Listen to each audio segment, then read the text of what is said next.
आज हम सीखेंगे पेपर फोल्डिंग से आकृतियां बनाकर सर्वांग समता अर्थात कॉन्ग्रुएंसी की पहचान करना।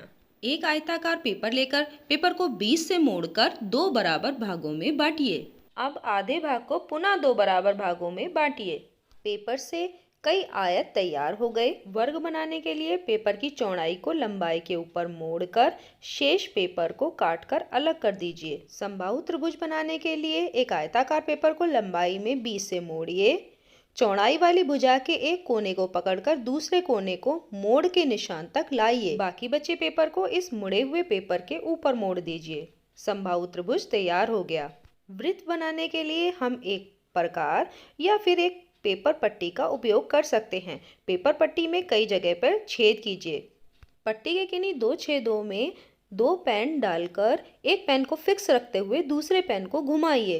वृत्त बन जाएगा। इस प्रकार हमने पेपर से कई आयताकार, वृत्ताकार, त्रिभुजाकार एवं वर्गाकार आकृतियां प्राप्त कर ली हैं। अब इन आयताकार आकृतियों को देखिए। ये देखने में तो एक जैसी हैं, लेकिन क्या ये एक दूसरे को पूरी तरह से ढक ले रही हैं? यहाँ ऊपर वाली आकृति नीचे वाली आकृति को पूरी तरह से नहीं ढक रही। ये दोनों आकृतियां एक दूसरे को पूरी तरह से ढक ले रही हैं। इसी प्रकार ये दोनों आयताकार आकृतियां भी एक दूसरे को पूरी तरह से ढक ले रही हैं।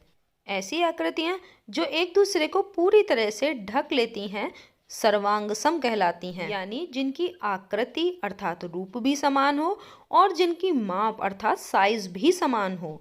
अब इन वर्गाकार आकृतियों में देखिए, ये दोनों वर्ग एक दूसरे को पूरी तरह से ढक ले रहे हैं, अतः ये दोनों वर्ग सर्वांग सम हैं।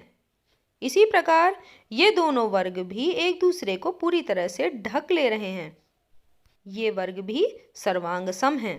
अब ये तीनों त्रिभुज आकृति में तो समान हैं, क्या ये आकार में भी समान हैं?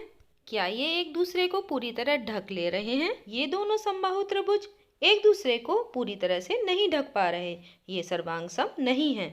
अब ये दोनों त्रिभुज एक दूसरे को पूरी तरह ढक पा रहे हैं, ये दोनों त्रिभुज सर्वांग सम हैं। अब पेपर से बनी इन वृत्तीय आकृतियों को देखिए। ये दोनों वृत्त एक दूसरे को पूरी तरह से नहीं ढक पा रहे, इसलिए ये सर्वांग सम नहीं हैं। अब अन्य दो वृत्तों को लीजिए। ये दोनों वृत्त एक दूसरे को पूरी तरह से ढक पा रहे हैं, अतः ये सर्वांग सम हैं। अतः वे ज्यामितीय आकृतियां सर्वांग सम कहलाती हैं जिनका रूप अर्थात आकृति तो समान हो ही, साथ में उनका आकार अर्थात माप भी समान हो।